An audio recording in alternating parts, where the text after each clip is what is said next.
With her shovel in hand, she roams the universe, exploring every land, no map, no reverse. Oh, dig a 420, curious Canuck. Answers on your mind, never getting stuck. Riding waves of stars through the cosmic sea, finding who we are in the galaxy. She's got questions to ask and a fire that won't die, unraveling each task under the sky. Oh, dig a 420, curious Canuck. Answers on your mind, never getting stuck.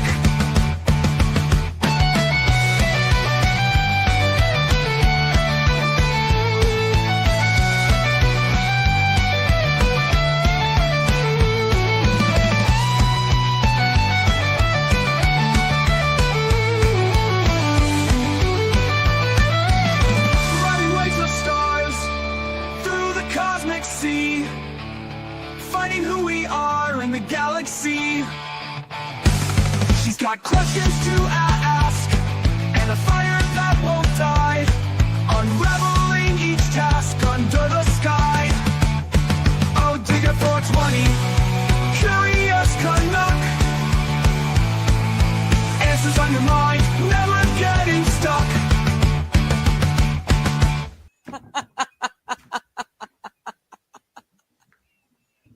Because, you know.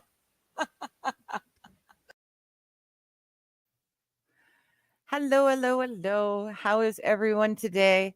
It is reading day, Thursday morning for me, 11 a.m. in Pacific Standard Time. It is beautiful here in BC, where, yes, Kaiser, I see your messages, and I see Dazzer coming back at you. We do things in the way that makes the most logical sense. Day, month, year, right? Start with the smallest, then go middle, then go large. Day, month, year. You guys who want to switch things around just to be difficult and different, it's like your use of Fahrenheit. You just want to be different, and it's it's cute, and it's we love you for it, for your got to be different, but we just use what makes most logical sense. Day, month, year. So yes, it is the first day of the 5th month of the 2025. So yeah, you guys just keep being cute with your month, day, year thing. It's fine. MJ, hello. You're going to be working. Probably won't be able to make it. All right. Well, you have a great day at work. I hope you, maybe you'll catch up later. This is actually, this part today might run over the 2 hours. I don't know exactly how long it's going to take. But I have it from the author himself. He wants this to be done in one. He feels like it's one big message as opposed to the 2 chapters. So we're going to do it all as one, kind of like we did a shorter one last week for the automatic gardening, so people can come and find that easily and go about their business. They don't need to listen to me read the whole book looking for it. Anyways, yes, US and UK frenemies forever. Hello, Kaiser. Hello, Dazzer. Making problems just so we can argue about them. The American way, right? That's a decent definition. So, this is also another special day. I'm going to be even more fidgety than normal. This is officially day 1, no smoking. The FOOM thing came in, so I've got it there. Let's hold it up to you guys the right way. There it is. That's the FOOM. It's got a little roll thing. I don't want to open it upside down and have it fall out. Okay. So you can see in the tray, there's a little white cone, and it's been infused, this one, with mint. So it's very minty, but it's not too minty, which is nice because, sometimes you get too much. It connects magnetically. When you twist it, it's got kind of a crunchy feel because it's clicking. If you look at the bottom here, you can see the open hole. I can have it as open or as closed as I want. That'll give me more or less drag or pull off of it. It's nice. It's a decent weight. It's actually it's something in my hand. I don't feel the need to hold on it like a cigarette. That feels weird. But because of my shatter pen that I've got, I am used to doing it. So I will be sucking on this. There will be no smoke coming out of it. There's nothing electronic or anything about it. It's just nice weighted. It's my fidget machine and my sucking on, my hand to mouth replacement. If things get really, really bad, I did buy some buds so I can roll a joint and smoke a joint. But I'd rather not do that. I'd rather just get off it completely. Yeah, it's flavored air. Exactly. Flavored air. I also got one. It was pepper something. Sounded interesting. But yeah, this is it. This is day one. So far, so good. I had a really bad, say, half hour 45 because I wake up and I go to the bathroom, I feed the cats, and then I go have a cigarette, and then the day can start. And I couldn't do that today. So I had a really bad half hour, 45 minutes there. I haven't had coffee yet either. I'm going to try to not rely on coffee first thing in the morning. Since I'm changing it, I might as well change everything and get it all at once, right? So I've got my Pedialyte stuff because I'm always dehydrated, so I tend to have that anyways. And I've got my water. No coffee, no caffeine. I'll have some in the afternoon if I want it, but I'm not going to rely on it. So, on that note, if I'm a little bit, bitchy the next week or so, please bear with me. I'm going to do it. I'm going to become a non-smoker. So, yay. Thank you. Yeah. It's going to I'm making it hard to be a good boy digger. Zins, yeah. Apparently zins are a thing that are going to be legalized in Canada. They've been illegal forever. But it sounds like they're passing legislation so stuff like that will be allowed into the country. I really like the idea of this because I know a lot of it for me is the hand to mouth bit. And it's the going outside to have a break. So that's another nice thing about this. I can still go outside and have my break, but I'm sucking on this instead of a cigarette. And that way I can still get my outdoor fresh air, sunshine, that sort of thing. I do have a chair I will be able to set up out on the deck so I can just sit out there and relax in the sunshine. It's going to be lovely. But yeah, so bear with me for the next week or so if I'm a little bit mean or snappy or what have you. It's me trying to get off of this nicotine. But it will get better and I will succeed because it's time.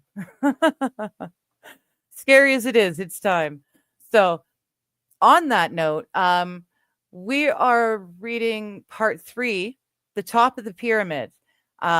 Hello, Johnny. How you doing? Stream sniping. Thank you, Kaiser. Yeah, I can do it. I've got I think I've got it this time. I know I've got it this time. So lots of cranky people in Canada these days, says Isaac Walmart. I know, right? That's another great reason to do it now. I'm I'm gonna be upset anyways. I'm gonna be a bit witchy anyways. So might as well do it now. Okay. You're gonna try and listen where you can. You're busting out the chapter. Good. Trying to get it done to prep. Next chapter is the one that's gonna hurt to write. Okay. Well, yeah, listen if you can, and you just keep at it. You know, when the creative juices are flowing, that's you don't want to put a stop to it. And that book is coming, it's coming to fruition. It's coming to an end pretty quickly. I love it. It is allowed trying to make myself more healthy. Well, thank you, Jazzer. I feel better now that I've got your permission.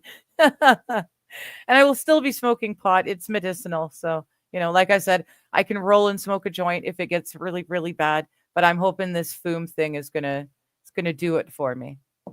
So, and Brian says Johnny's trying to make me have work emergencies. Oh, okay, I see. For those of you that don't know, Brian the Science, whenever he listens to my reading streams at work, there tends to be an emergency of some sort at his work. My favorite to date is still, I think, the first one. Someone managed to light water on fire while I was reading Behold a Pale Horse. So do with that whatever you will. But so I guess he was choosing to watch Johnny's stream instead of mine, so he didn't have to worry about an emergency. But if Johnny is stream sniping, then that means that Brian's going to have the emergency anyways. Or maybe it won't. Maybe the barrier, the filter through which Johnny's stream is, Brian, maybe that will allow you to listen to the reading without having an emergency. Hello, Buck. How you doing? Gosney said this chapter and the next are the most important. Thought I'd pass that on. Yep. Most definitely. We're gonna, if we have to go long, go over the 2 hours today, we will. Not a problem. I'm quite excited about this as well.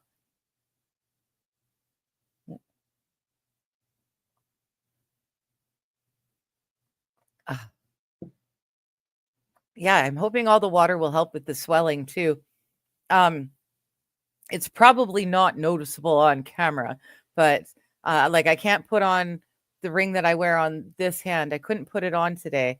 The swelling is just so bad. My fingers, my feet, everything is just a little puffy.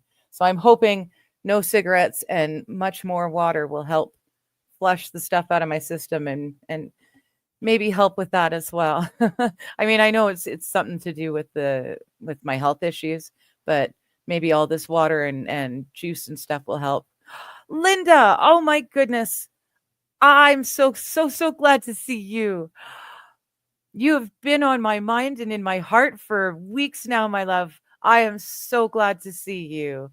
Oh, thank you. I know this is my favorite shirt too, especially for the world today and Canadians in today's Canada.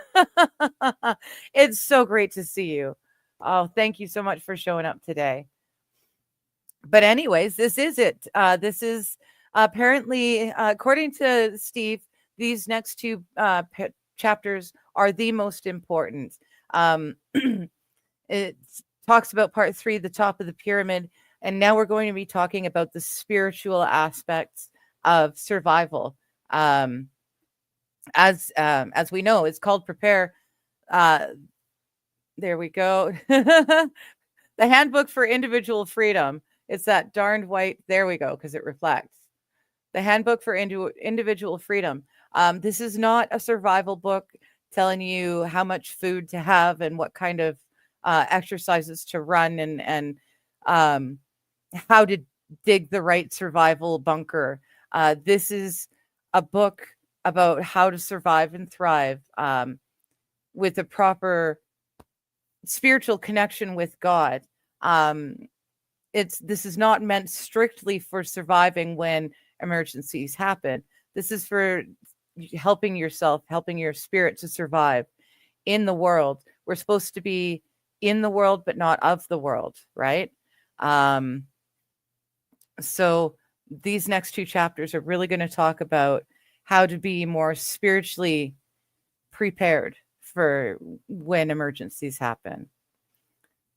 Linda's saying she's been sleeping a lot. You've missed me too. Oh, that's good. I really have been missing you. So glad to see you. And if you're sleeping a lot, it just means you need it. So yeah, don't fight on it. But boy, oh boy, I love seeing you today. That's really great. Oh, right. I'm not reading from this because this is a first edition. I get to read from the 3rd edition. So Roll down, and here we go.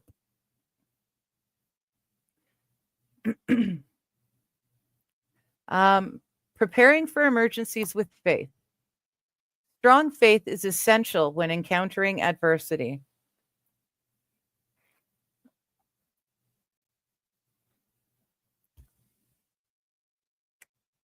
The murderous flames shattered the stillness as clear and brisk air blanketed the buildings. Those aware on that fateful September morning remember where they were and what they were doing. That moment ushered in a new day for all of us. My day began with the morning commute to my law office in the land. The car radio tuned into Howard Stern's radio show, whose buffoonery made the drive appear shorter. But on this day, something differed.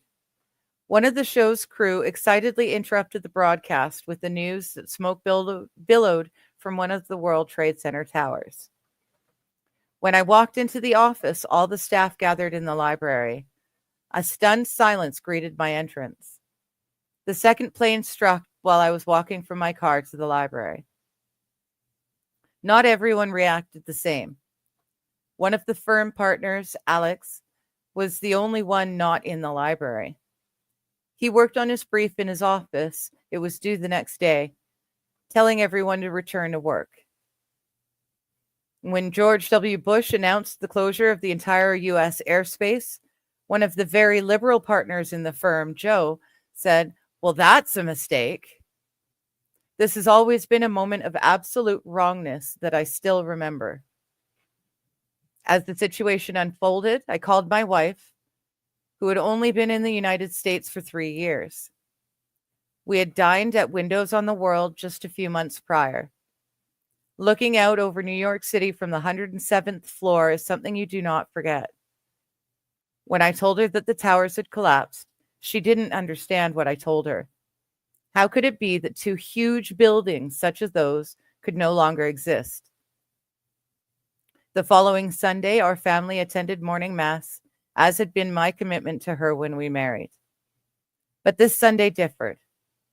Rather than empty seats around us, a person occupied every pew of the church. It was standing room only. Why had they come? No one needed to ask that question. People were struggling to understand the incomprehensible evil that had visited the country and shocked the realities of everyday Americans. Most people in their everyday lives do not fully face evil. But here, at this moment, a team of 20 calculating men, backed by a whole organization and a radical religious philosophy, had taken control of 4 airplanes full of innocents. The suicidal men took those planes full of screaming souls and rammed them into buildings packed full of Americans who were simply living their daily lives. Americans were ill-equipped to comprehend such cold-hearted evil. So here they were in church, seeking answers. We need personal faith to be free. Many guidebooks on what you need to gather to survive without civilization are centered around self-sufficiency basics and the ability to defend those supplies. However, I would suggest that at least as an equal threat to long-term survival is a spiritual framework that can adapt to massive societal changes. In Robert A. Johnson's short book, Johnson tells us that men are all quest knights seeking the Holy Grail and our salvation. We must do our inner work so that when the time comes, we are ready to accept the gift of grace that is offered. This moment is incredibly captured in the movie Excalibur. When Percival, the humblest of all the knights, enters the Grail castle, he sees Arthur, the king, holding the Holy Grail. Arthur holding the Grail. What is the secret of the Grail? Who does it serve? And Percival says, "You, my lord." Arthur holding the Grail. Who am I? And Percival, "You are my lord and king. You are Arthur." Arthur holding the Grail. Have you found the secret that I have lost? Percival, yes, you and the land are one. What lesson does the secret of the Grail bring to us? We must always prepare our faith so that we are spiritually strong when tests come. When I originally wrote this, I had no idea that I was writing to myself. When I was recently tested by evil in 2024, and the world around me seemed entirely desolate, only the love for my son and my faith in God saved me. I honestly do not know if I could have survived without these anchors to hold on to during the storm. You have faith, even if you do not recognize it as such. In his great book, The Abolition of Man, C.S. Lewis explained how faith is essential to our being. Men are built from the ground up by civilization, beginning with the loins or primal at the animalistic desire. The subsequent development is the chest where morality, ethics, valuation, and courage reside. Finally, the head contains the rational mind, which contains reason and logic. Although the head cannot exist without the earlier two building blocks, the human mind is proud of its place on the arrogant top. Under this model, this ethical sense is not minimized by science or the head, but occupies an entirely different domain. Often you hear the term in political circles about someone being pro-life, but often this is simply political shorthand for anti-abortion or anti-death penalty. Being pro-life means more than that. Looking at our life timeline discussed earlier, I see that those positions only address the beginning and end points of life. But what about everything in between? Being pro-life means being pro-family. It means being pro-children. It means looking at our fellow man with compassion. It means treating others as individuals with worth and value. Do you think these are good virtues? Are these ideals something worth living for? Stop reading and answer the questions. I mean it. All right. Well, fine then, Steve. We'll stop reading and we'll answer the questions. Okay. So, what about everything in between, guys? Being pro-life means being pro-family, pro-children, looking at our fellow man with compassion. It means treating others as individuals with their own worth and value. Do you think these are good virtues and something that we should work towards and live up to? I mean, it sounds good to me. I've pro-life, he's right, kind of gets lost in the anti-abortion, pro-abortion, sort of argument so much, but pro-life is much more than just that. I've found, hello, Lexi. I've found coming up out of the last 10 years, and it has been 10 years since I moved in here, at which time I moved in here without any expectation of any more real life. I thought that was it. My entire existence was going to be boiled down to these four walls and whatever TV show I was watching. And it was like that for a while. And I started making some friends with some neighbors. I got to know my neighbors, and I got tired of watching, Hollywood stuff, made up stories. And so I started using the internet to learn about whatever I was curious about, whatever caught my attention. And that's how digging into history and architecture, which I've always enjoyed, that's how I ended up proving not just God's existence. I think I've always known that God existed. I've always known there's a higher power, someone who did plan and create all of this, all of us. But it was during this time that I really proved to myself that Jesus did walk the earth. Like, Jesus was an actual human being, and he actually did walk the earth and do the things that they say he did.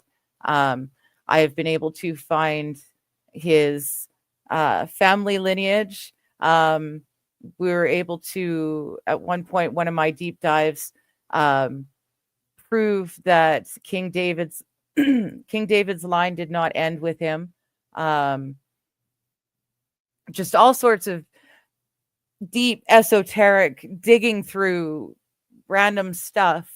I ended up proving it to myself. So you can take my word for it that Jesus was real and lived on the earth and did all that stuff, or you can go and dig for yourself. But in doing that, one thing leads into another. Here I was thinking I was at the end of my life and I was going to live in a little hole, rather, not a hovel, but a little dark hole for the rest of my life and do nothing. But then, my curiosity, my desire to live, which we get from God, was being triggered even there. And he was showing me, he was leading me through. And so I was doing my research. I learned about Jesus, and I started reading the Bible. I started at the same time making friends with all of you people, you wonderful folks from all over the interwebs and LawTube, and most importantly, the Vice Squad and the Vice Mod Squad. I got to know you folks, and I got to start to live a life again. And in doing that, in learning and caring about other people, it started me on this learning and caring about myself again, and trying to improve my situation instead of just sitting miserable, which, I could have quite easily done. But I started to improve myself, and improving myself means, at least for me, I feel best. I feel most useful and productive when I can help others. That's what I like to do. That's yeah. And I like, being. I like the idea from the Bible of being compassionate to your fellow man, and um, loving your neighbor as you do yourself. But in order to do that, you need to love yourself first. And it was learning about God and Jesus that helped me to start to love myself. I've got a long ways to go, and we all do. But I'm in such a better place than I was 10 years ago. It's phenomenal. Like I was talking about, I'm using this Foom thing, and I'm quitting smoking. I've been smoking since I was 12 years old. I'll be 46 in the end of July. So I've been smoking for more time of my life than I was a non-smoker. And it just didn't it didn't really matter. But now it does, because I do care about myself. I do love myself, and I do want to be around to help others, and to do things that are of worth, of use, of value. Like reading books like this. So people who don't necessarily get a chance to get their hands on the book can still get the lessons learned. But yeah, pro-life means a lot more than just being, anti-abortion or anti-death penalty. There's so much more to it. So I believe that pro-life means all of those things. Means looking out for a fellow man with compassion, treating others as individuals with worth and value. I think these are very good virtues and ideals that are worth living for. Wanting to do these things are what made my life worth living again, just socializing and meeting others, and relearning compassion for people, instead of just treating the world as just one more TV series that I've stuck watching. you know you people are people instead of just characters on a screen, and I got to get to know you guys and care about you, and you guys cared about me, and yeah. So these ideals and are in my opinion definitely worth living for. So I will continue. um are you being honest with yourself? Because if these ideals are worthwhile, then you have made a leap of faith. You have made a value judgment. Yeah, helping others makes you feel better. Exactly. Exactly. So ultimately, these values cannot be justified by the rational brain. Compassion is not rational, and love is not rational. Sure, they can be justified, but this does not make them based on anything but belief. There is an absolute truth, but it operates at a level we cannot perceive or attain. As we went through earlier about the infinities of the universe, absolute truth operates outside and above our mortal abilities. But we can agree that there are but can we agree that there are demonstrably false things? Isn't the existence of absolute falsity a good argument that absolute truth also exists? Consider that every moment of the universe flowing through time is the truth, and any symbolic representation of that infinity is less than perfect truth. Remember our earlier discussion about the limitations of humanity? These limitations prevent us from ever attaining the absolute truth. But such a truth does exist. Things do happen in a certain way, but they can only be described by reality when events occur. Anything else is a symbolic recreation or reduction in clarity. But do not give up in your quest for truth. Just because we cannot attain perfection does not mean we should not seek the truth to the best of our ability.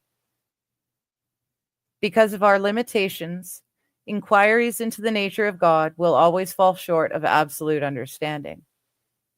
It's rather like describing the sun by examining a shadow. All of our efforts will fail. This does not mean the sun does not exist. It is only that our ability to understand is constrained in a myriad of ways. The leap of faith is ultimately required. Sorry. Boo. It's okay. I think there must be. She sits down at the window there. There's a little window in the front door, and she can stand on the stairs and put her paws on the window ledge and look out. And I have a feeling there's probably a robin or other bird sitting outside that she can see, because she's doing her, brr, and chirping. But it's getting a little noisy because I can hear it. I don't normally hear her. All right.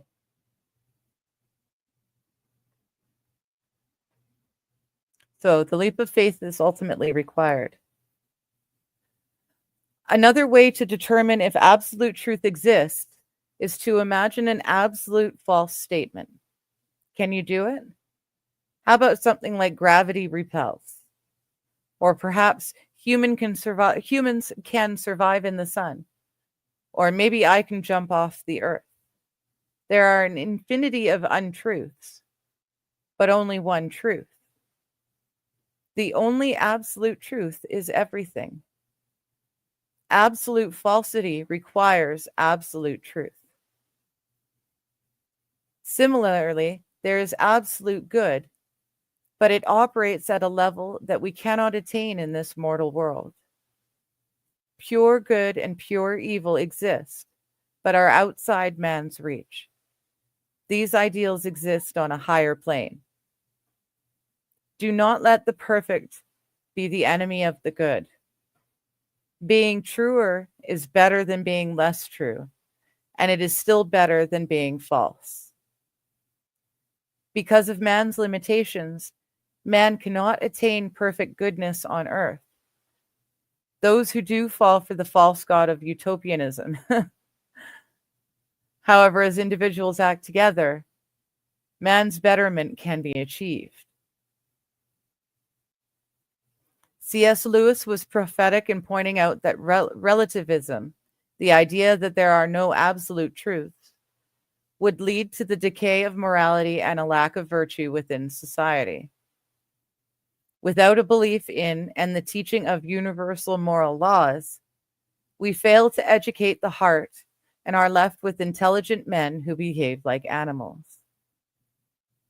You see this phenomenon when, during a debate, two speakers exchange views and poke holes in one another's arguments. Occasionally, one of the speakers gets the upper hand, and a certain cognitive dissonance occurs in the other speaker. The outmatched speaker realizes that the rational basis for their arguments has collapsed. When this happens, and the speaker has no chest function to fall back upon, the debate disintegrates into name-calling and tribalism. If you think that at some point reality will wake people from their mistaken world perception, look no further than the example of Jonestown, where people chose mass suicide over internal self-correction. What is needed is not better arguments, but a strengthening of the moral function of every individual. What is required for change is faith. In the debate above, what should occur is that the other speaker should not respond with a tribal call, but with a resort to what is right or wrong, a chest function. This will allow good people to meaningfully move closer to truth together with debate. In the first book of the Bible, Genesis, God creates the world. After each creation, the word proclaims, and it was good. Can you make this small leap of faith? For indeed, this is what it is. There is no good objectively. Science cannot prove that creation is good, nor can science disprove such a thing. The value judgment is pure chest function. It is the domain of valuation. This is faith. And a leap of faith must be made every time we place value on something. Let us agree that life is good. In one of his lectures, the great Jordan Peterson discussed the meaning of the true gift of Mary, the mother of Jesus. She chose a life and acknowledged that it was good and worth living. Mary knew the fate of her son. She knew how it would end. But is this not true of all mothers? To bring a new life into the world is the ultimate affirmation of faith. It is the ultimate act of declaring that life is worth living. Motherhood is heroic womanhood. So I knew I wanted to go back to this. She chose life and acknowledged that it was good and worth living. That line right there, that at some point, somewhere along the way, getting to know you folks, that's what I did. I chose life and I acknowledged that it was good and it was worth living. It didn't have to be this miserable, pain-filled, anxiety-filled, existence in depression. It didn't have to be. It is good. Life is good. It's worth living. There is something to enjoy in every single day. We just have to choose to see them, to see it. I love my conspiracy theories and I love politics. And I love crime, like true crime, watching trials. But as hard and heavy and deep as those subjects tend to be, um, world is good, life is good. This place that I live in, the yard outside with the ginormous enormous old trees, the creek running by, um, the world is good. The world is beautiful, and choosing to see the bright side in everything. Um, everything, in my opinion, everything happens for a reason. And every lesson we learn is a lesson we need to learn so that we can move further along and understand the world more. Um, the problem is a lot of us are inclined to look at life, and we choose to say that it is bad. We choose to say it's not worth living. It's a hardship. Everything hurts. I'm always sick. I am always working, and I never get a chance to do anything but work to pay the bills, to sleep, to pay the bills, to work. You know, or you can look at the good things.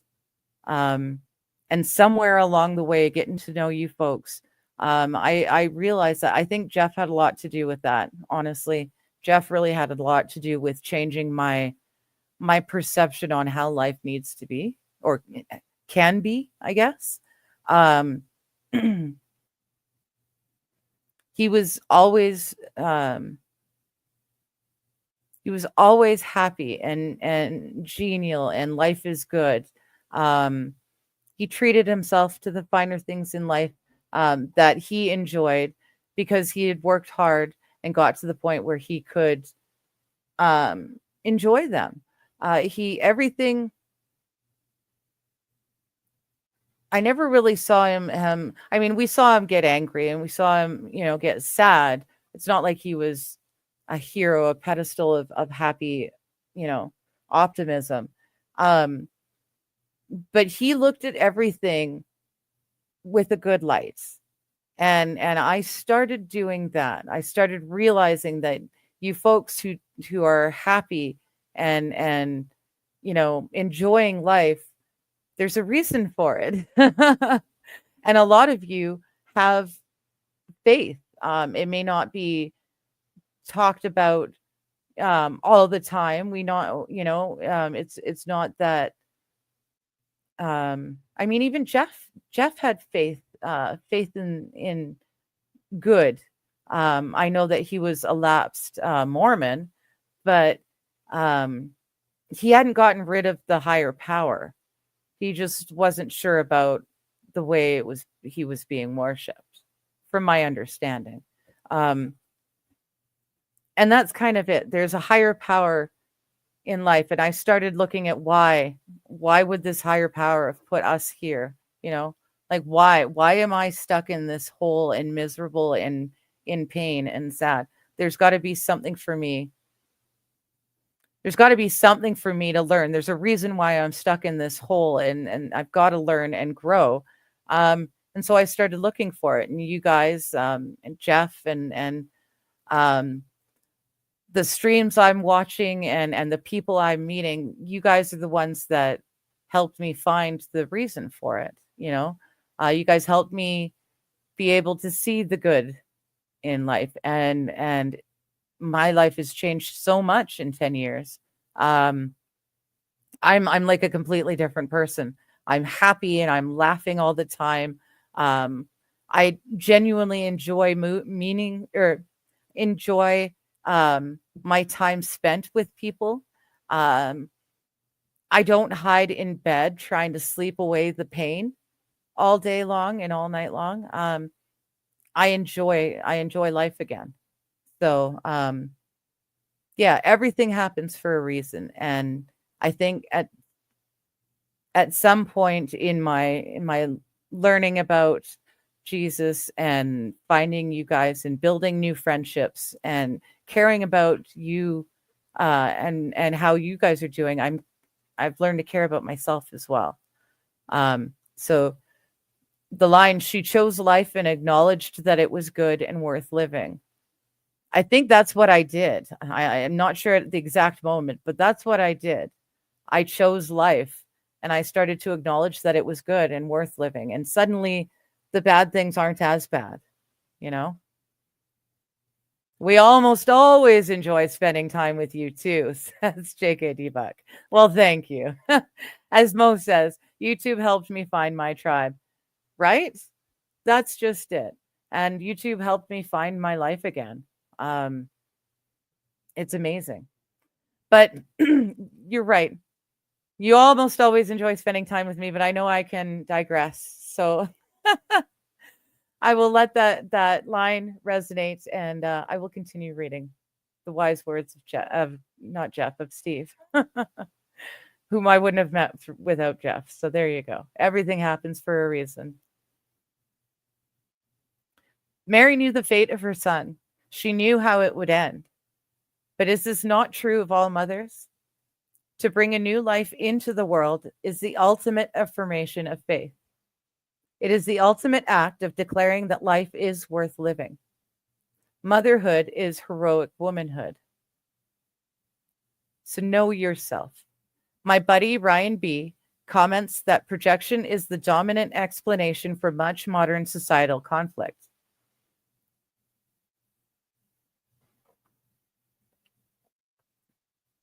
We spoke earlier about why projection exists in humanity. As explained by Robert A. Johnson in Inner Gold, projection is an internal mechanism by which we better ourselves over time. Its negative reflection occurs when negative traits are also projected onto others. Psychologically, as Jordan Peterson instructs, the divide between left and right is between the personality traits of openness and conscientiousness. We identify as a tribe with like-minded people, projecting all our inner evils onto the other. Human divides are deeply rooted in our brains. The digressions are why we're here. Your brain is on. Oh, well, thank you. Thank you, Buck.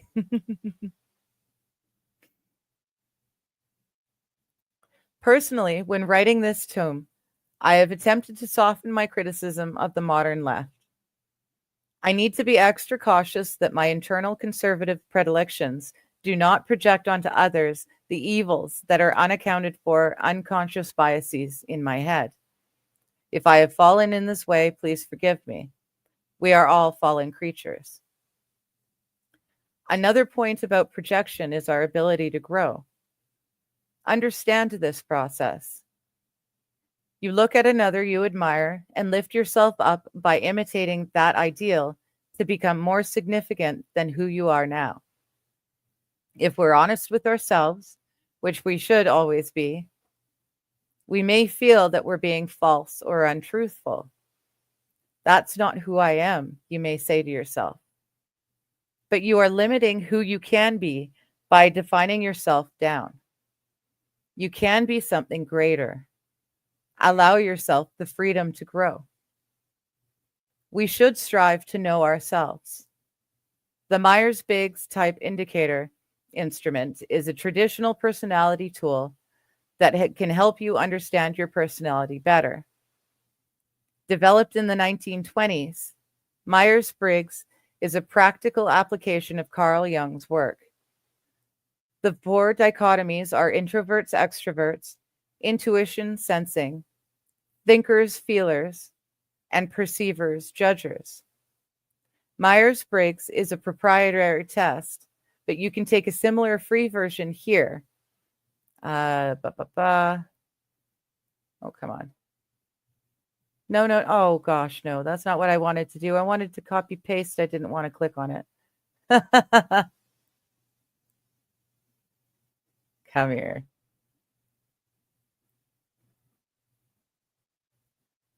Copy link. Thank you. Jeez Louise. So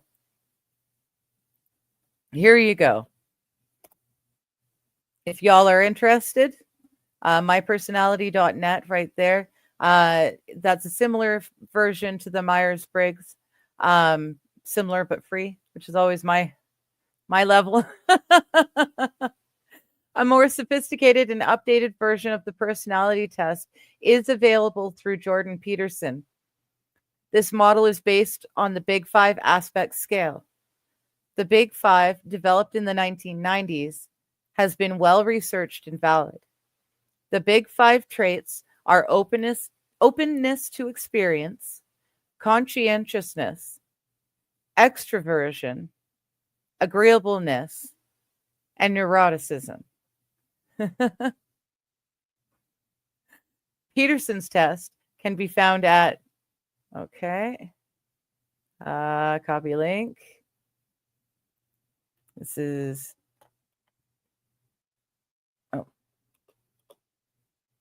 Pete.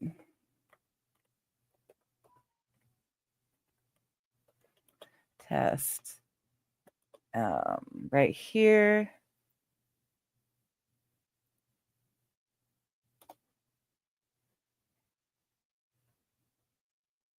So these are great tools for learning about who you are and how you think.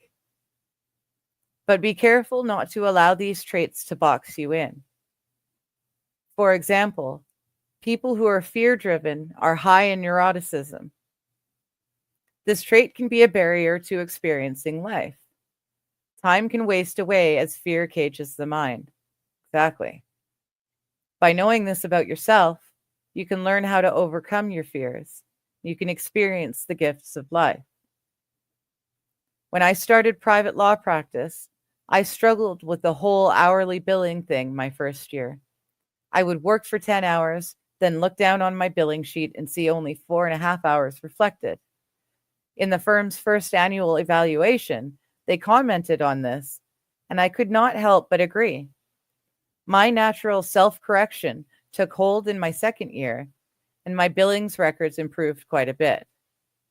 Despite this, the firm repeated the same criticisms in my subsequent evaluation. The first impression I had made could not be shaken. I was locked into a box. A job change allowed me to grow into my next form.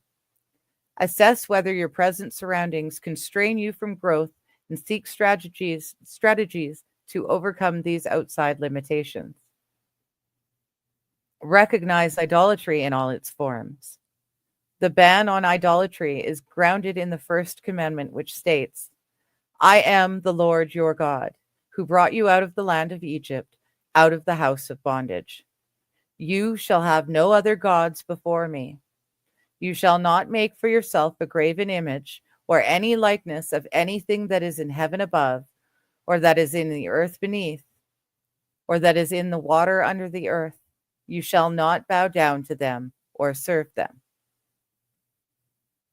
The country abounds with examples of First Commandment violations. Many people worship themselves. This is called narcissism. There is a powerful human desire to place our ego in charge of morality and good, rather than putting ourselves in the service of things greater. As you may have figured out by now, one of my favorite movies is John Boorman's classic, Excalibur. In that movie, Arthur confronts Lancelot, who is the greatest knight of all. Arthur is no match for Lancelot's combat skills, but to achieve a victory, Arthur uses the power he holds to defeat Lancelot. Selfishly, he calls upon Excalibur to overturn the just result of Lancelot's victory. Arthur breaks Excalibur on Lancelot's chest, and the following dialogue occurs. Arthur screams, Merlin. Merlin, what have I done? And Merlin says, you have broken what could not be broken. Now hope is broken. Arthur, my pride broke it. My rage broke it. This excellent knight who fought with fairness and grace was meant to win. I used Excalibur to change that verdict. I've lost for all time the ancient sword of my fathers, whose power was meant to unite all men, not to serve the vanity of a single man. I am nothing. This powerful scene shows that even the great Arthur is subject to the human frailty of using the rule of law, represented by Excalibur, to serve his own personal vanity. Humans, unchecked, can be consumed by hatred, jealousy, and power. Practicing Christianity checks these evils within. First, acknowledge these flaws. Then ask for forgiveness, renewal, and redemption. The Christian faith provides a solution. The Satanist creed, as developed by Aleister Crowley, is do as thou wilt. This central tenet places no restrictions on human desires. Similarly, the Satanist Bible promotes indulgence, vital existence, undefiled wisdom, kindness to those who deserve it, responsibility to the responsible, and an eye for an eye code of ethics. Satanism sees the human individual as a carnal, physical, and pragmatic being. The core values of Satanism are the enjoyment of bodily existence and undiluted naturalism that sees mankind as animals that exist in an amoral universe. While Karl Marx defined the modern left, Saul D. Alinsky helped refine its tactics.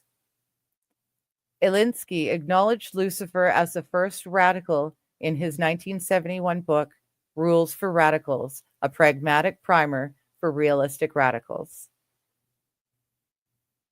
Much of the modern left adopts these Alinsky rules as a playbook for attaining power. This is a betrayal of the better ideals that the progressives should advocate. Today's Marxists are not bound by any ideology of the poor, but instead they favor the powerful. While this is another bit of incoherence, it is a symptom of a dysfunctional left that has devolved into a state of emotion and irrationality.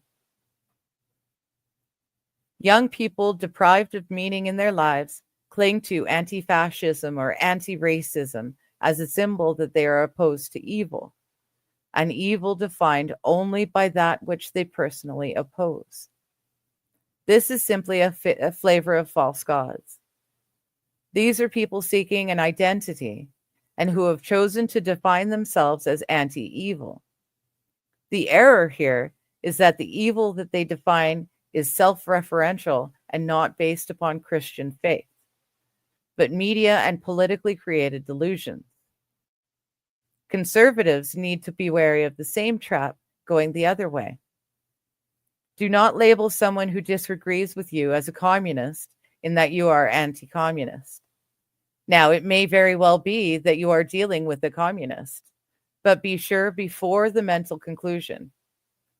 Be very careful with such tribalist and dehumanizing labels.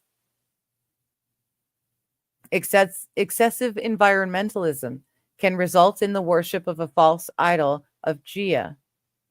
Supposedly, rational people proudly display their power crystals while attending the solar equinox festival at Stonehenge.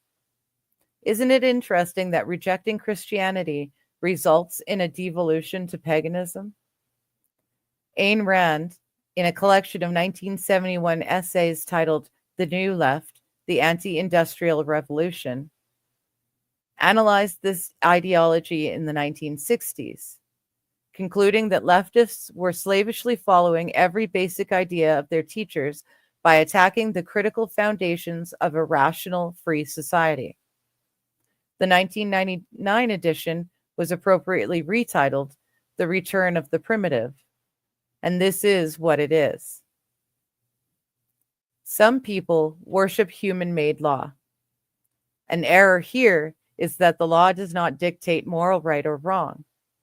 This is why the Founding Fathers understood that while the Constitution is the law of the land and sovereign, natural law is higher and predates the Constitution. To understand why, engage in this thought experiment. A totalitarian regime promotes a written constitution that explicitly endorses mass murder. Is mass murder then still wrong and evil? To the worshiper of law, Evil would then be transformed into good. Emotional and irrational utopians constantly attempt to perfect the world by eliminating legal restrictions on their actions. For example, legalizing assisted suicide is an attempt at legislating away the moral evil of suicide. But to the Christian, the evil persists and is not washed away by the law's endorsement. Here is another example to illustrate that human-made law is not the source of morality. Nazi doctors operating under the Nazi law committed unspeakable atrocities on their fellow man. If only judged by human law, were their human experiments wrong? The law may change, but morality does not. Some people worship humanity itself, sometimes known as humanism. Many people worship power, and some worship the government. The list of false gods in modern society seems endless.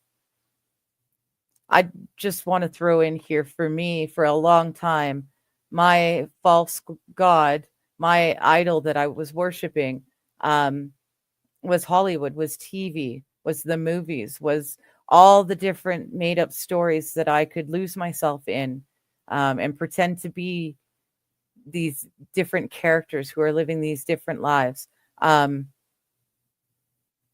Though that was the idol I was worshiping, I would, look forward to the next episode coming out next week. I would binge watch whole series so that I could, absorb it all in.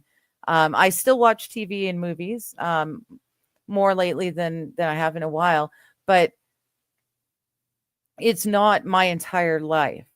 I do not, when I'm watching them, I'm not sticking myself in the characters anymore. It's a show, it's a story, but I'm not living life through the show anymore. I actually have a life now. I have people like you guys that I get to stream to and talk with. I've got the outdoors. I can go out and absorb the sun and stand barefoot in the grass. I have finally started opening my life and leaving the house to do stuff out in public.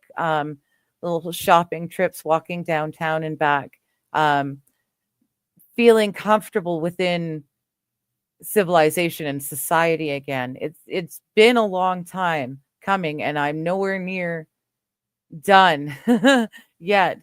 But just choosing life and choosing to see the good in life has really helped opened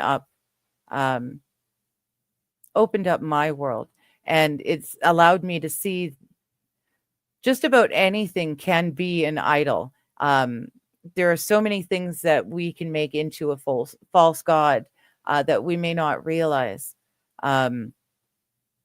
We need to make sure that we take time to step outside of whatever it is that absorbs so much of our attention on the daily. I love politics, and I get really charged up about what's happening in my country and what's going on in the world. But it's not my entire existence, right? It's something I can be interested in and excited about and work on. But then I can put it aside and go on to another thing. It's not my entire existence anymore. So it could be anything. It could be the favorite sport that you play. If that becomes your whole existence, is playing that sport and being that player, that's a false god. So you really do need to be aware that you spend equal amounts of time with family, on friends, on getting outside, on whatever form of religion or spirituality you choose. You've got to make sure that you don't base your entire life around that one thing.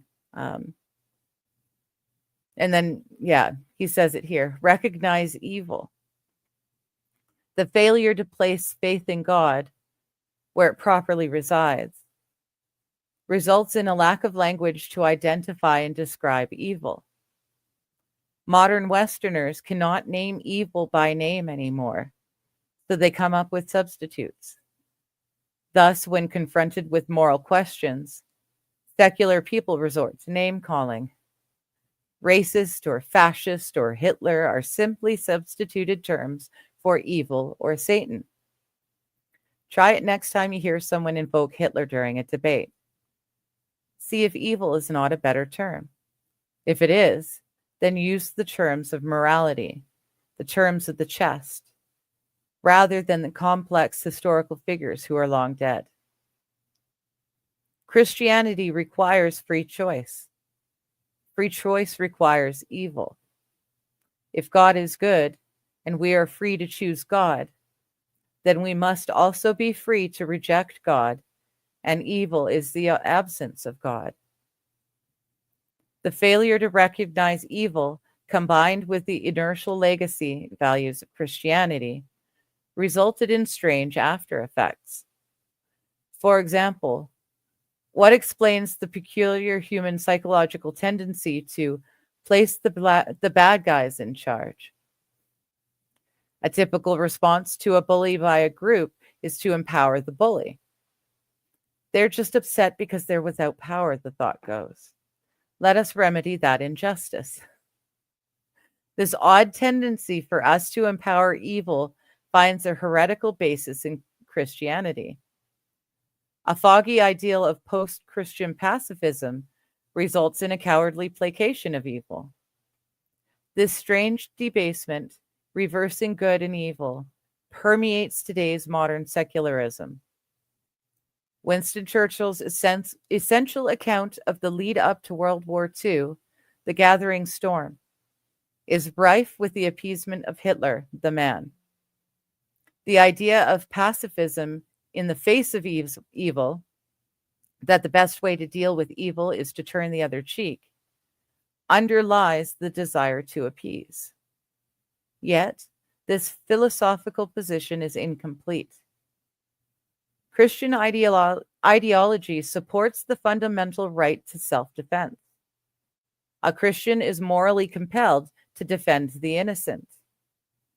This idea goes back at least as far as St.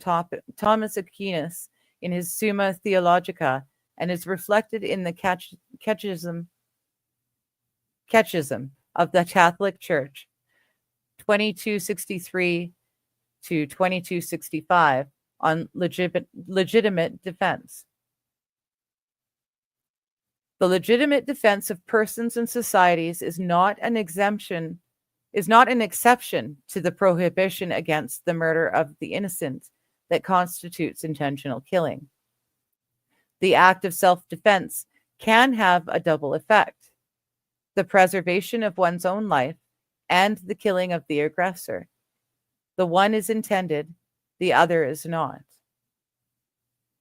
Love towards oneself remains a fundamental principle of morality. Therefore, it is legitimate to insist on respect for one's own right to life.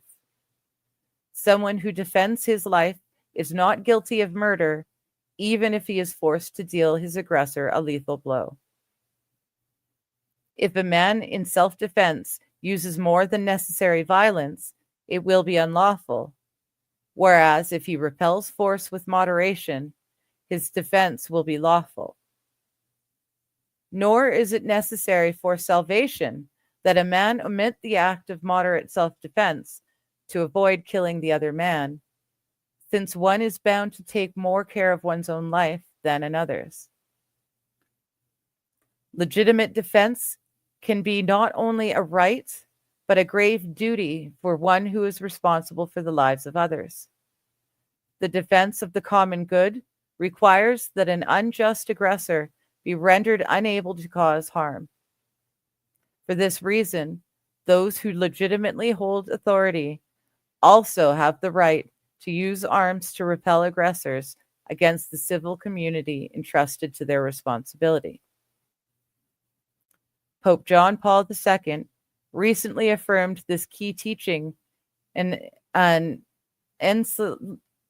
encyclical issued on March 25th, 1995, Evangelium Vitae, number 54 and number 55. Another way of looking at the phenomenon of appeasement is the widespread belief that people are basically good. This is incorrect. At best, man is fundamentally flawed. Follow this thought experiment. Start by saying that Tyrant A is a person. Therefore, Tyrant A must be basically good. Because modern man cannot even acknowledge the existence of evil, they are effectively disarmed when confronted with evil's demands. The group, therefore, employs social power to force the good, law-abiding people, who are easier to control, to assent to the tyrannical demands. Add to this thought experiment a second supposition. It is good to turn the other cheek when confronted by an attacker, and it is always wrong to kill since people are basically good. Therefore, this logic finds us in the intellectual position that self-defense is never justified. Thus, the best way to deal with an uncontrollable threat is to appease or assent to their demands. The faithless then surrender to evil because they think that evil can be appeased, right? The need to appease also derives from a fundamental human flaw of cowardice. Confronting evil is difficult and dangerous. The failure to call out evil is pathological. Here is a good exercise to battle this tendency. Consider in your mind and with another who the greatest person ever to live is or was, and why. Debate this with a friend. This positive assertion requires the mind to present and defend a value judgment. The thought experiment requires the debater to assert a position. This is the opposite exercise from what is frequently pressed into our youth in propaganda-based schooling. In these cases, the youth are prodded into criticism of historical figures. Much of what young folks are taught is to destroy and attack, and by doing so, gain a sense of moral superiority over the person who holds on to any ideal. Thus, the only defensible position is to have no values or ideals. Instead, appeal to people's moral sense by calling them to identify their higher values. These exercises are the beginning of the task. You must look inward and outward to free yourself from tyranny completely. Many prepping manuals tend to focus on looking externally, but they often fail in this internal journey. Freedom requires self-discipline and self-control. Look inward to liberate yourself from parental pathologies.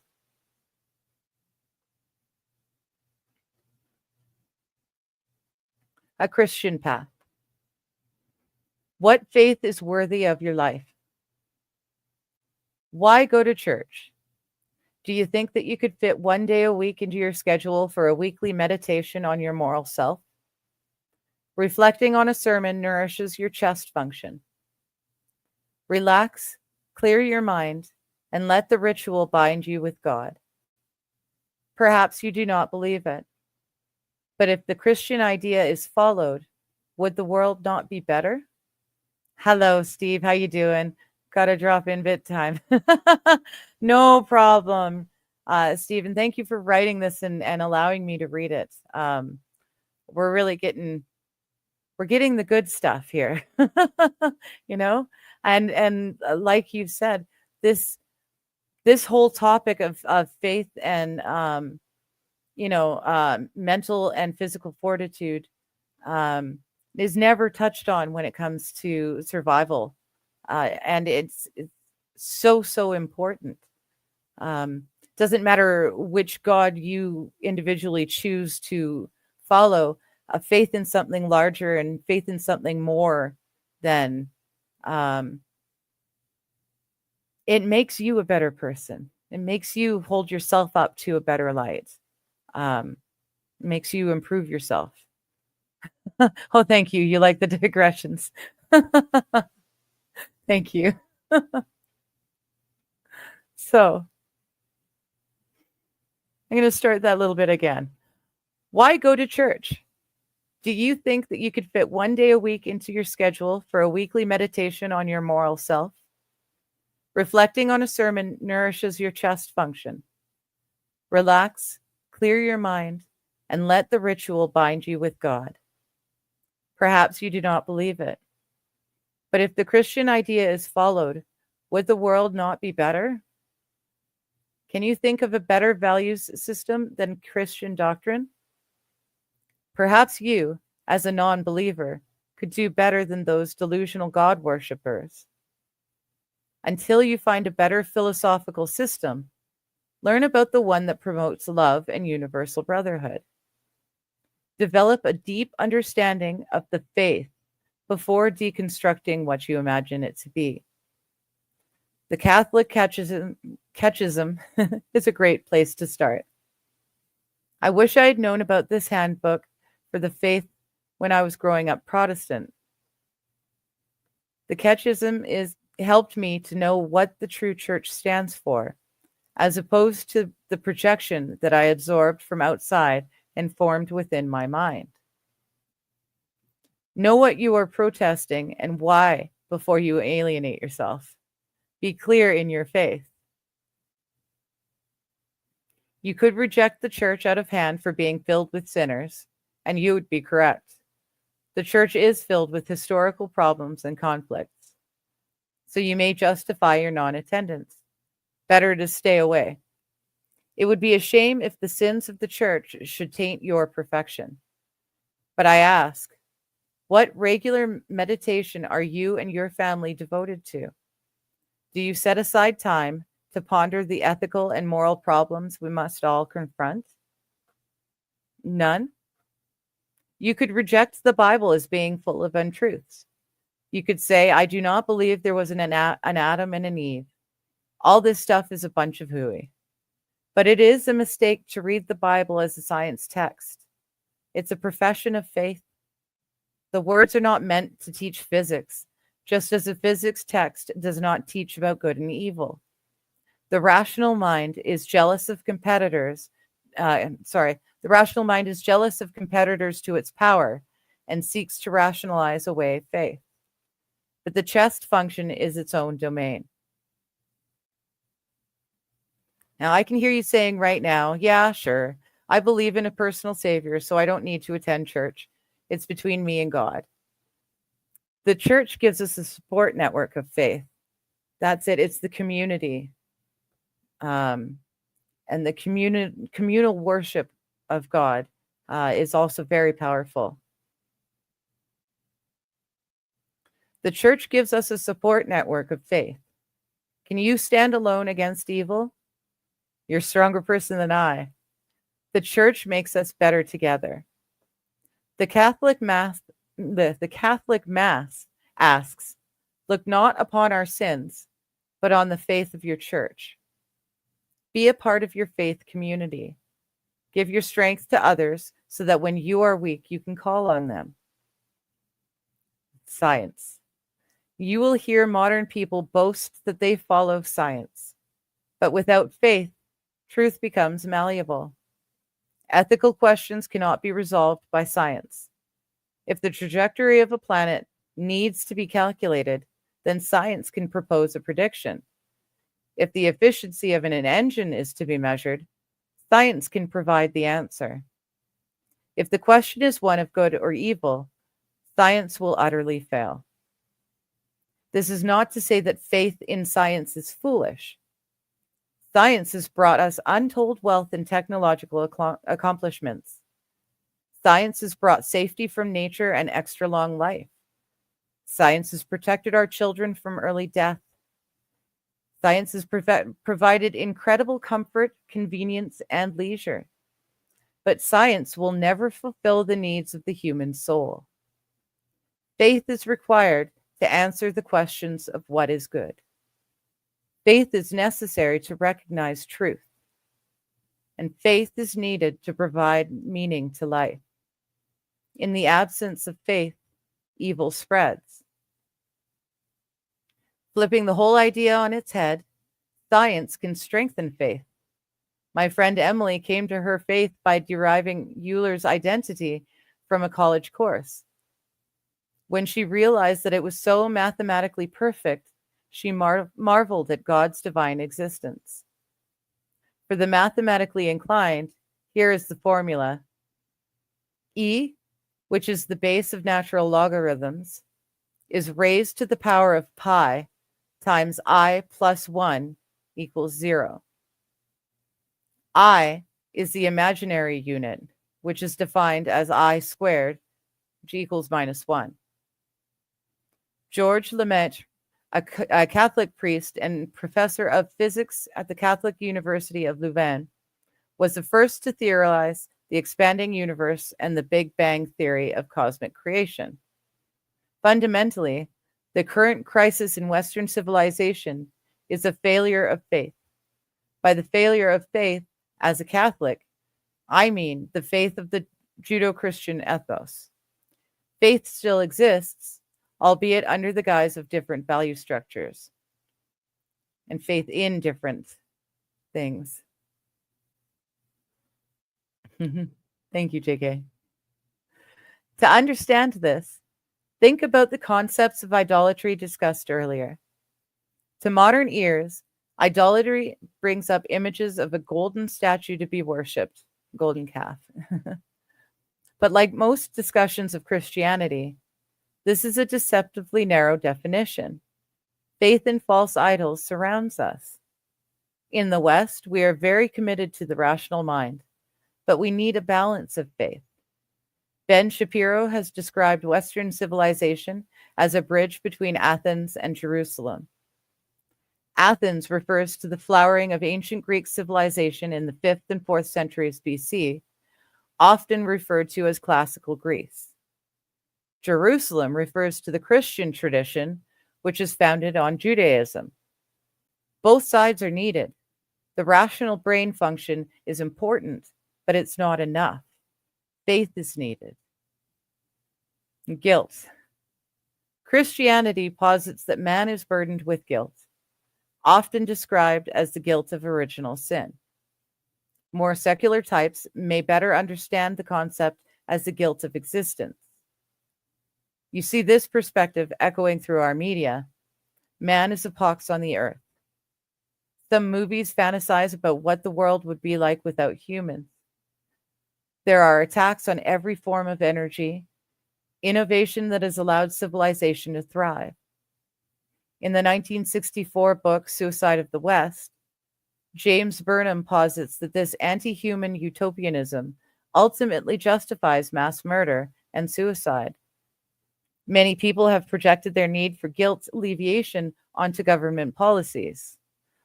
The populist desire for big government solutions may be a secular substitute for forgiveness of guilt. But the secular world offers no salvation. The guilt that resides in each of our chests can only be forgiven by God. Question: when was the last time someone confessed to the son of pride?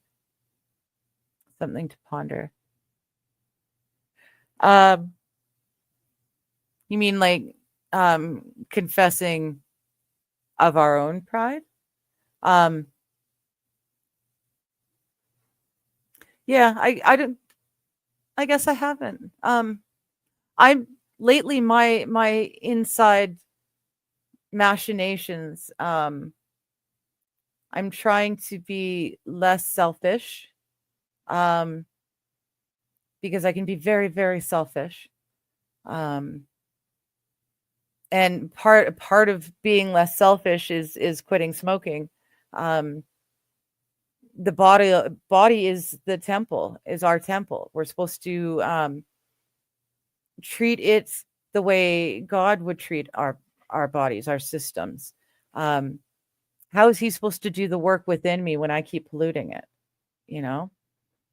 So selfishness is definitely something I've um, confessed before God, but I haven't actually tackled pride. And I'm sure there's a lot of pride that I could work on, prideful events and moments. Hmm.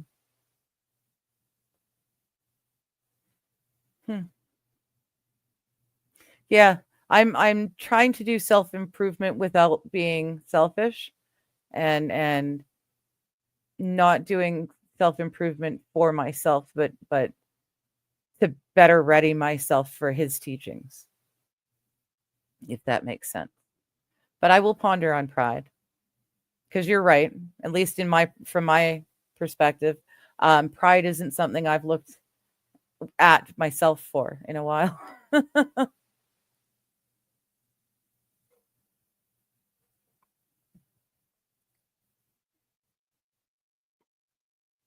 Clothe yourself in the armor of God. Grow your strength to confront evil and defend yourself, your family, and your values from threats. Weakness is not desirable. A weak man is a dangerous man. Weakness invites tyranny. You should be strong so that you can confront the challenges of the world. I will confess to you, my gentle reader, that before I became Catholic, I could not confront evil in the way I can now. For example, although my history study centered on World War II, I always had to look away from any detailed examination of the Holocaust. When I asked my godfather, Deacon Bruce, about this newfound strength, he nonchalantly said, "Oh, you're talking about the armor of God." Here's what he was talking about. Finally, draw your strength from the Lord and from his mighty power. Put on the armor of God so that you may be able to stand firm against the tactics of the devil. For our struggle is not with flesh and blood, but with the principalities, with the powers, with the world rulers of this present darkness, with the evil spirits of the heavens. Therefore, put on the armor of God that you may be able to resist on the evil day, and having done everything, to hold your ground. So stand fast with your loins girded in truth, clothed with the righteousness as a breastplate, and your feet shod in readiness for the gospel of peace. In all circumstances, hold faith as a shield to quench all the flaming arrows of the evil one, and take the helmet of salvation and the sword of the Spirit, which is the word of God. The armor of God is an apt description of the protection faith brings when dealing closely with evil. The best way I can describe my firsthand experience is that evil does not stick to your soul with the armor. Acceptance. Personally, I find the serenity prayer to be appropriate in many dark situations. As an appellate lawyer practicing criminal law, parents of the incarcerated often call me asking for reassurance. They wonder if their imprisoned child will ever get out. They say, "But I just have faith in the justice system." But I must reply as honestly but as gently as possible that I have no such faith in human-made institutions. The law and the courts are subject to the human flaws that infect us all. You should only place your faith in God. Here is another good way to understand or explain this concept. We are all dealt cards in life. What are some of the good cards? Some people are physically beautiful. Some have good health. Some people are blessed with great insights into people, and others have natural intelligence. Some people are born into money. Think about all the blessings gifted to us as a group. We are born into a time of peace. We live in freedom. We have technology that dramatically improves our lives. Our country is wealthy, environmentally clean. On the other hand, there are dark cards. A person may be sickly. Having a single parent can be a hindrance psychologically and emotionally, physiologically and emotionally. We may be physically unattractive to the opposite sex. We may have lower than average intelligence. But how would you know? Look up the Dunning-Kruger effect. We may be born into a destitute family. Situations that surround us may also be harmful and outside of our control. For example, the economy could tank. The country could fall into war or be attacked by a dictatorial neighboring country. We could be unfairly libeled and attacked by a woke mob and terminated from your job, losing your career in criminal law. Well, let's not dwell on the negative, but you get the idea. So what? These are the cards we are dealt. We have no control over them. It's best to accept them. The question is not to feel sorry for ourselves and to curse our fate or fall into victimhood. These things bring us nothing but further despair. Instead, you choose to play your cards the best you can within your limited range of action. By striving to be better, we improve not only our own station, but that of the community around us. And that's it. It's that it's a very hard mindset to change, but when you are able to finally click it over, life gets a lot well, not easier, but it gets a lot better, gets a lot more enjoyable, even in the hard times. God isn't punishing you by giving you an illness. The illness was given. Well, you have the illness because you have the illness, because there's evil and sin in the world and bad things happen. It's not God punishing you. Bad things happen. The key is how to know how to deal with the bad things. You can do as he was describing here: feel sorry for yourself, curse fate, fall into victimhood. And that's what a lot of Western society has done. We're at the point now where woke is fighting woke because they're all trying to make sure that their victimhood is the most victim. But that mindset just leads you to focus on the bad things and the hardships and the mean people. And, like I said, it's a very hard mindset to change, but when you can finally click it over, and realize that these are the cards you're dealt with, now we have to, hi duct tape, now we have to live with those cards and do the best we can with what we have. By striving to be better, we improve not only our own station, but that of the community around us. My Yorkshire bud, Steph the altar nerd, has overcome child abuse. She has looked at her past and liberated herself from that definition. She has a life to live and chooses to be free and happy. Go get 'em, Steph. She is a living example of overcoming things that cannot be controlled. It's better to look at your blessings with gratitude. Take to heart the prayer, God, grant me the serenity to accept the things I cannot change, the courage to change the things I can, and the wisdom to know the difference. A quick word about intelligence. Our minds are a great gift, and intelligence should be nurtured through gifted programs and scholarships. Our top minds can deliver significant benefits to humanity. On the other hand, even the most brilliant folks must humble themselves on the individual level. Intelligence does not equal goodness, truthfulness, or happiness. It is simply a card that God has blessed you with. Moral choices, hard work, self-discipline, these are qualities that are under your individual control. These are the qualities that make you worthy. Self-discipline means to control yourself so that you may make moral and rational choices.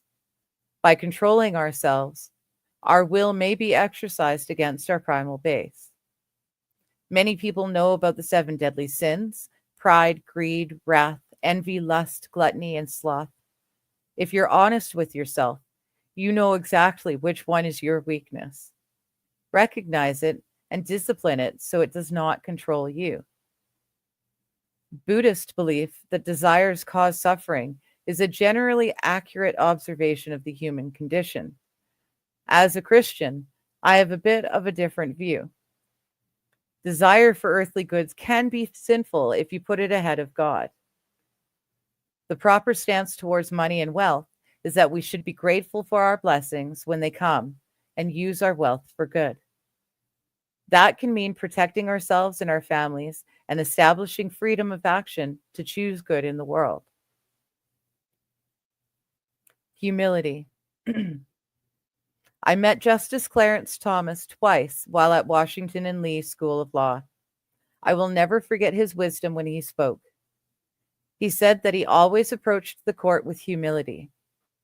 The questions that they, as justices, were required to answer were above the capacity of any man, and yet they were called on to accomplish just that task. Thus, he chose a consciously humble attitude when writing decisions affecting many. For the opposite approach, look no further than Dred Scott versus Sanford. The decision is widely considered the worst ever rendered in the Supreme Court's history. The 7-2 decision ruled that the people of African descent are not included and were not intended to be included under the word citizen in the Constitution, and can then therefore claim none of the rights and privileges which that instrument provides for and secures to citizens of the United States. Ouch. The Taney opinion drips with the arrogance of power. Read this decision. You can almost hear the thoughts from the Chief Justice's head. I will solve this slavery question once and for all with the power of my pen. That arrogance directly led 4 years later to the deaths of upward of 1 million Americans. Perhaps humility resonates with me because that can be one of my failings. Indulge me in the brief story of my salvation.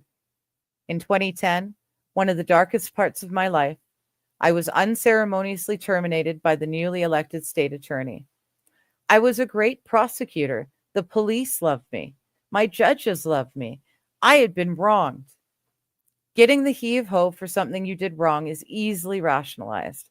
But when you are following the ethical advice of your professional organization, why righteous indignation is called for, right? My pride was high. My chest was filled with hate. The hatred dragged me down into a hole I could not escape. Even though my mind knew that it was hurting me and my family, there was nothing I could do to make the moral indignation go away. It was not rational. It was moral, in the chest, so to speak. It was outside of the sensible control of my mind. I did not help myself by telling him off several weeks later in an involuntary fight or flight response. I was letting everyone down. I stewed for several months, and the darkness was more than I could handle. One Sunday, a miracle lifted that hate from my chest. I remember the moment. It was yet another recitation of the Lord's Prayer. How many times had I heard this before? Father Bill, our priest, came to this section. Forgive us our trespasses as we forgive those who trespass against us. And my mind opened. Like a revelation, those words spoke to me directly. I asked myself, do I want to be judged by the hatred that I had in my heart? Because this was the standard. Was I not a sinner too? The hatred was lifted out of me at that moment. God took it away. From that point, I was able to move forward with my life. I told my wife I needed to become Catholic. When I went to the church office, one of the parishioners told me it would be much easier to go to the parish across town, since Father Bill made you work at the RCIA. Catholic conversion class. But I answered, either it's true, in which case any amount of effort is worth it, or it's false, in which case no amount of effort should be spent. And this miracle brought me to my faith. This highlights a common confusion about God's path.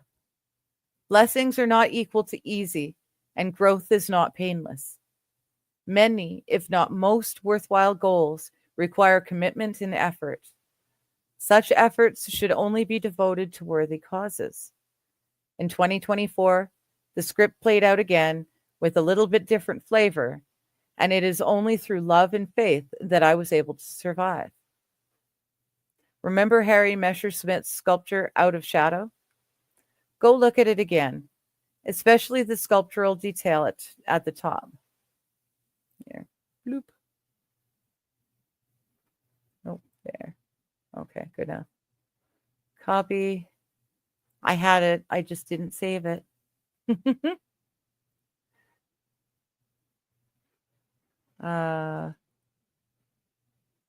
There we go.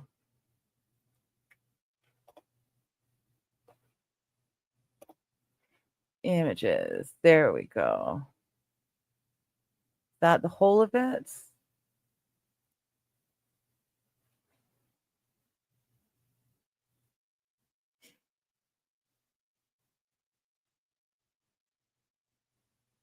Okay, I'm not. That's the problem. I was not able to get I had to search for the whole of it. I will share what I've got. There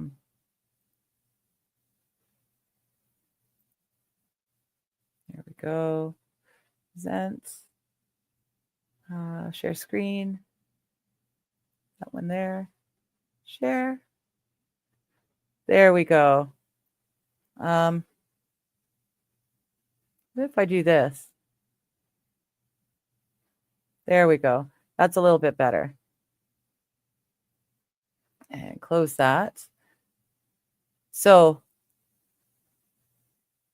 you can see here, there is more to the base of it. I had a hard time finding the whole base of it in one picture.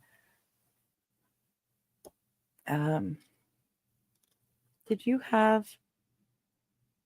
I'm sure you had a picture of it as well, Steve. I'm just flipping quickly.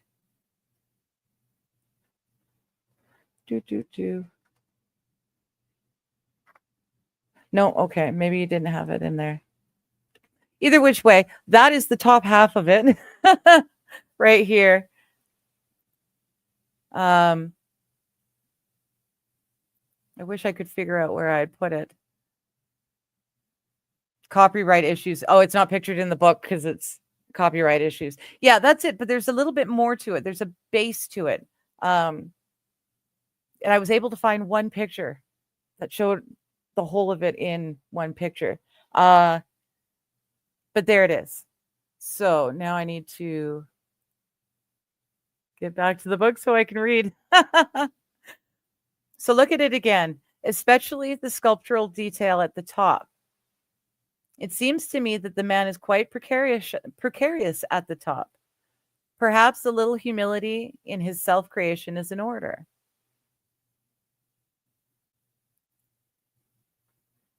Gratitude. According to Cicero, gratitude is not only the greatest of virtues, but the parent of all others. While the opposite, ingratitude, is the essence of vileness. Scientific studies have even demonstrated a direct correlation between gratitude and increased well-being for the individual and all people involved. You would disagree with science now, would you? I've noticed that as well. It's all about your mindset, focusing on the good in our lives, the good that has been done to us and the good that we have done for others. If we focus on the negative, life is going to be negative. And the more gratitude that I feel towards others and all the stuff that you guys have done for me, even if we've never seen each other face to face, y'all have done so much to improve my life. And the gratitude that I feel just increases exponentially on the amount that of goodwill that I can, put out. If you're having trouble being grateful because of an immediate loss or ongoing depression, begin with gratitude for that which is before you. We are born owing the world everything. As babies, we are given a mom.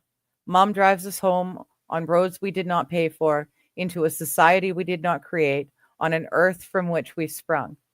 And these gifts accumulate for years as we struggle in childhood to become productive. What is the amassed debt? There we go. What is the amassed debt to the world once we cross that productivity line? Everything? This is the guilt that the left often plays on, for which the secular world has no response. There is so much to be thankful for. Our lives may be short and limited, but open your eyes to the world's wonders. A stained glass window shines a kaleidoscope of colors on the marble floors of a cathedral. The smell of a rose touches your nose with soft petals. A golden wheat field drenched in sunlight sways in a brisk wind. A baby coos to a nuzzle. The glory of music enters our ears. Peace and love may not be as exciting as a shoot 'em up, but those people drenched in bloody human proclivity for war look longingly towards those simpler moments that surround us in life. Life provides many wonders and adventures along the way. These times are to be lived. There will be tragedy, but there will also be beauty. There will be pain, but there will also be pleasure. Here is a good lesson from my son. He's a very happy guy. My wife and I are always thinking ahead to the future, and that future worry can make daily life rather stressful. But by adapting to his way, I considerably lowered my anxieties. Of course, my son could learn to plan better, but somewhere in the middle is the happy ground. I suspect that the best way is to plan for the future, but live in the now. Find your balance. As we grow older, we look back misty-eyed on the youth as they followed the path of life, experiencing the joys and sorrows we experienced when we were younger. This idea always brings to my mind a well-designed scene at the end of the last Harry Potter movie. Harry and Ginny set their children off to Hogwarts school. Harry's son, Albus Severus Potter, grows worried about leaving for school, and Harry provides some gentle fatherly guidance. Young Albus boards the train. Once inside, the parlor magic of a jumping chocolate frog greets the young Albus. We see the wonder and beauty of life reflected in the moment. As a parent, seeing the world through the eyes of a child allows us to wonder again. The world God has made for us can be viewed with appreciation rather than limitation. The Bible says, "So whether you eat or drink or whatever you do, do everything for the glory of God." Melodies come from the sounds of nature, the purr of an engine, or if hearing isn't possible, tactile experiences enhance our joy.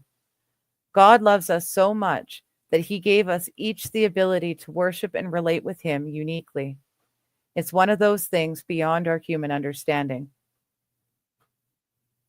And tell the truth. From Excalibur. Arthur, which is the greatest quality of knighthood? Courage, compassion, loyalty, humility? What do you say, Merlin? Merlin? The greatest. Well, they blend, like the metals we mix to make a good sword. Arthur, no poetry, just a straight answer. Which is it?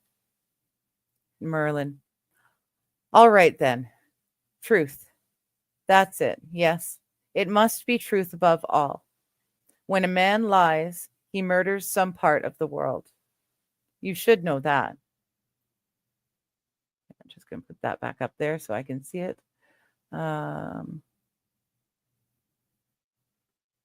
Oh, no? Okay. I think I've lost the...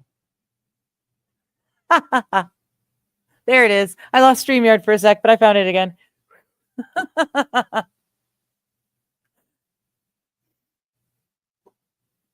All right. So, as per Merlin, he says truth. That's it. The greatest quality of knighthood. When a man lies, he murders some part of the world. You should know that. So, I love that movie too, Steve. Try a simple exercise. Just for today, set out to stop lying. Tell no lies at all for an entire day. This means not only to others, but also to yourself. Why not? You immediately thought about your wife asking, "Do I look fat in this dress?" Farmhand Tom agrees with your reaction. How else to deal with this question but to tell a little white lie to cover the social awkwardness and to pass the feminine poop test? Admittedly, that is an excellent justification for lying in that situation. But does that justification also apply more generally? If you can lie to your wife, then you can lie to others to escape the other awkward times. Perhaps a little creativity or effort could be exerted. Keep a list of all the times you felt compelled to lie during the day. When you get home, write down the reasons you have justified for each lie. Now, come up with an honest response that would have been as effective as the lie you told. Overcome your objection. Perhaps the better response is, "Are you asking how I feel about you? I think you're amazing." How about saying, "You have other more flattering dresses"? You could ask, "How do you feel in that outfit?" And if you really want it, you can get it because I love you in whatever you're wrapped in. One of my Rumble commenters, "We need all truths," added, "You don't even have to admit you were lying. Just stop doing it. For every new person you meet, don't perpetuate that lie. Over time, you've changed your life. Just stop lying. From that point on, be truthful. Eventually, that will be how people perceive you." I would add that it's not just how people perceive you, it will become you. There we go. Thank you. I guess I could take that question off too. I'm sure people who want to ponder have pondered or will ponder it now.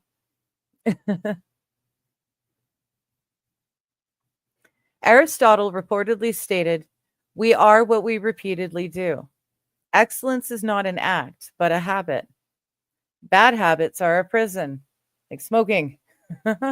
What we do over time makes us who we are. Do you want to be a liar? Begin each day by committing to the truth, and you will become a truth teller. We need more of those in this world." In other situations, perhaps a better strategy is for you to remain silent. Many police officers play on the ethics and morality of individuals who talk their way right into a crime in jail. I have heard many times, just before a confession to a major felony, the police saying, "The truth shall set you free." Of course, the incriminating statement has precisely the opposite real-world effect. Do not let the state or any group use your morality as a sword against you. Protect yourself as you would a friend. By the way, the full quote is from the Gospel according to John, chapter 8, verses 31 through 34, that discusses Jesus and Abraham. Jesus then said to those Jews who believed in him, "If you remain in my word, you will truly be my disciples, and you will know the truth, and the truth will set you free." They answered him, "We are descendants of Abraham and have never been enslaved to anyone. How can you say you will become free?" And Jesus answered them, "Amen. Amen, I say to you, everyone who commits sin is a slave of sin. Do not make yourself a slave to sin."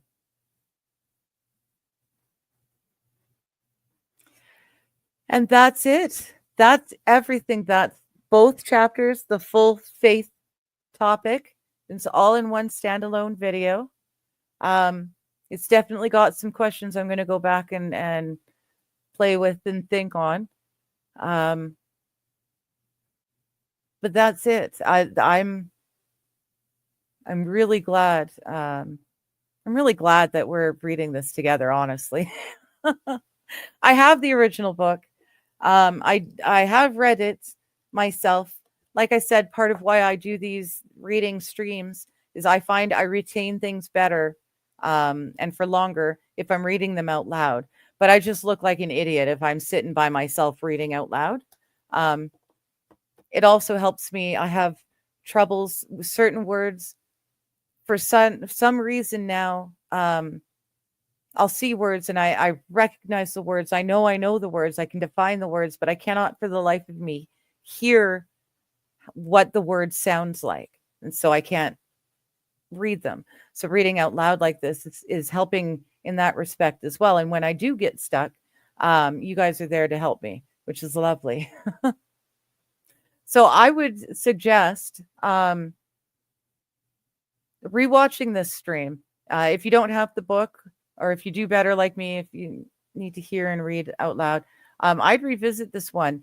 Give yourself a week and kind of ponder these questions and the little thought problems that Steve set up for us, and then come back and rewatch it and see what you've come up with, and see what else you can pick up. I find I learn something more every time I go through the book. There's always a new lesson that I missed the last time. So yeah, I would suggest working on it in your own time. Just work on these little thought problems and the questions, and then see how your responses fit in when you look at it again a few weeks from now. And then see how your responses at that point change or vary from the responses you have now. But yeah, for me, one of the biggest things was getting out of my shell, my tiny little four walls of miserableness and pain, and get to know other people and start to be able to look at things. It's like Monty Python sings, always look on the bright side of life. You can sit and be miserable and grumble and whine and complain about how life is so hard, and my health sucks and there's nothing that can fix it, and so I'm just miserable. Or you can fix your mindset and you can finally get to a point where I've finally gotten to, where yeah, I'm sick and my body always hurts. I'm always in pain. There's always something wrong. But that's what's happening. That doesn't mean I have to be miserable about it. This is the hand I was dealt in life, and I can either glory in my miserableness, or I can do the best I can with the cards I was dealt. And turns out I can do a lot, even with the cards that I was dealt. And when you start looking at the brighter side and seeing the good in things, it also helps you to feel better, and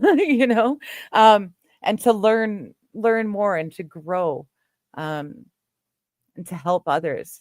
And at least for me, helping others helps me help me, I feel better when I know that I'm able to help someone else. So yeah, I definitely suggest you we all go away and have a little think over the next week or two, and then come back and do a self-test, see where we're at again. In the meantime, I will say goodbye for this morning. I will be back in exactly 3 hours. I will be back here. It is Chatting with Chat. That's what we do on Thursdays. I hang out, talk to you guys about whatever it is you guys want to talk about. You bring up the topics. We make all the fun and laughs. And yeah, so for now, goodbye. Be well, and I will see you in another 3 hours where we can sit and chat about whatever you want. All right? Later. Change from day to day. Science, art, or history's play. No path too twisted, no trail too thin. She dives right in where to begin.